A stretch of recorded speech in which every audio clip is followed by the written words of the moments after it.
Dictation शुरू होगा 5 second बाद।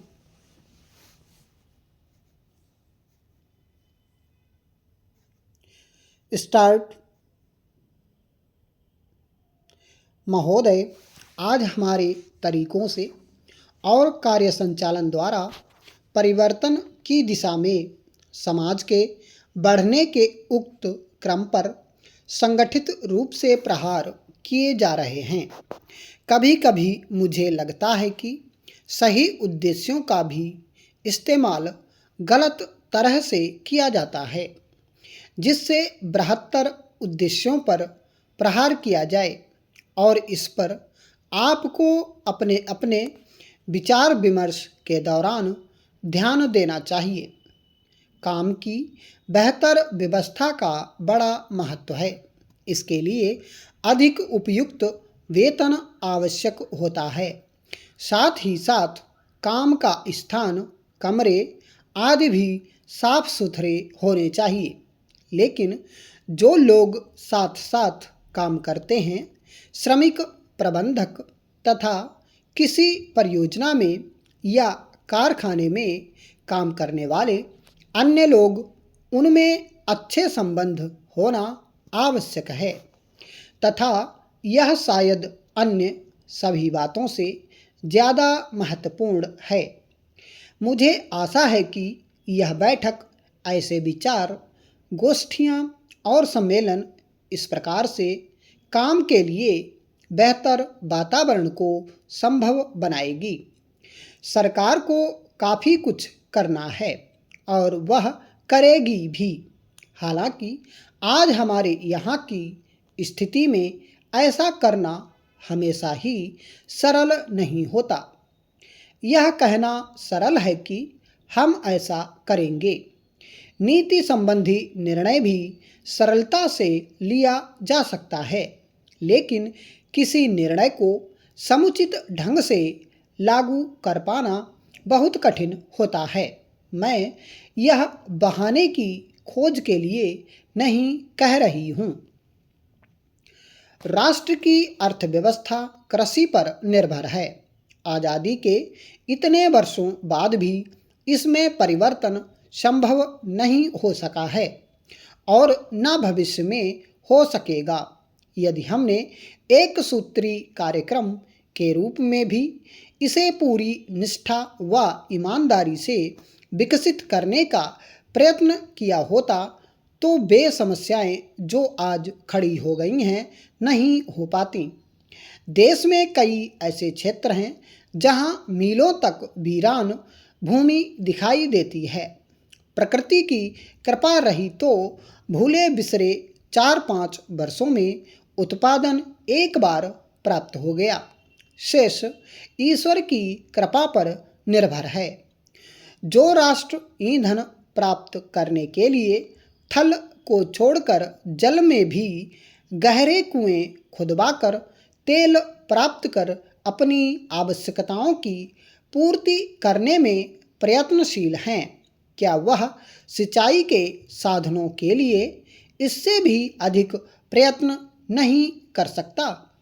हमारे ग्रामों में निवास करने वाले निवासियों की आय बढ़ाने के प्रयास हम केवल सिंचाई के साधनों का विकास करके कृषि विकास में लगातार वर्ष भर उत्पादन होने की स्थिति पैदा होने पर बेरोजगारी, अशिक्षा, गरीबी इत्यादि समस्याओं पर नियंत्रण पाया जा सकता है।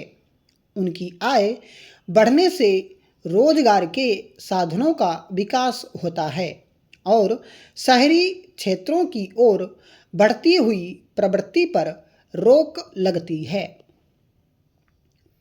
सभापति महोदय, हम सभी इस बात के शिकार हो जाते हैं कि अपने दलगत स्वार्थ में आकर गलत काम कर बैठते हैं। कभी भाषा और कभी किसी प्रदेश के स्वार्थ में ऐसे प्रश्न उठते हैं जो हमारे राष्ट्र की एकता को कमज़ोर करते हैं।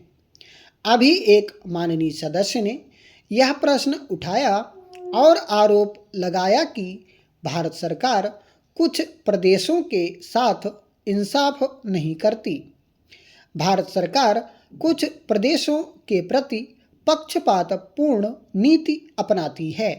यही मनोवृत्ति है जिसमें एक प्रदेश को दूसरे प्रदेश के विरुद्ध भड़काया जाता है, एक जाति को दूसरी जाति के विरुद्ध खड़ा किया जाता है, एक धर्म को दूसरे धर्म के विरुद्ध खड़ा किया जाता है, एक भाषा और दूसरी भाषा वालों के बीच में भड़काव पैदा करके लड़ाई पैदा की जाती है और एक समुदाय के लोगों को दूसरे समुदाय के लोगों के बीच गलतफहमी पैदा कर उन्हें लड़वाकर व भड़काकर राजनीति का गंदा खेल खेलते हैं। यही मनोवृत्ति है जिसको हमारे विरोधी दल के बहुत से लोग भड़काकर पैदा करते हैं। उनकी अपनी गलत नीतियों के कारण विशाल दृष्टिकोण नहीं होता है और वे ऐसे प्रश्नों को उभार कर अपना स्वार्थ सिद्ध करते हैं। स्पष्ट है कि ऐसे समस्त प्रश्नों का परिणाम हमेशा बुरा होता है। इसलिए मैं सभी राजनीतिक पार्टियों के नेताओं से अपील करना चाहूँगा कि जो प्रश्न हमारे देश के सामने हैं और जिन पर हम सबको चिंता हो रही है तथा जिनका हल निकालने की हम कोशिश करते हैं, उन तमाम प्रश्नों के ऊपर हम ठंडे दिल से विचार करें। श्री वाजपेयी ने एक अच्छी बात कही। उन्होंने कहा कि इन प्रश्नों का हल सड़कों पर नहीं होगा। मैं भी उनसे इस बात में सहमत हूँ कि इन प्रश्नों का हल प्रजातांत्रिक ढंग से ढूंढने का प्रयत्न करना चाहिए। हमें इनका हल प्रजातांत्रिक व्यवस्था के अंदर करना होगा। सड़कों के ऊपर इन प्रश्नों का हल नहीं हो सकता है। राजस्थान के अंदर जो अकाल पड़ा हुआ है और लोग मर रहे हैं, उसकी तरफ चिंता नहीं हो रही है। अब राजस्थान में जो संकट है और इस तरह के जो दूसरे प्रश्न हैं, उन पर हम लोग एक साथ बैठकर गंभीरता से विचार करें और उनका हल तलाश करें। खाली इस तरह से आरोप लगाने से और उपदेश देने से काम नहीं चलेगा।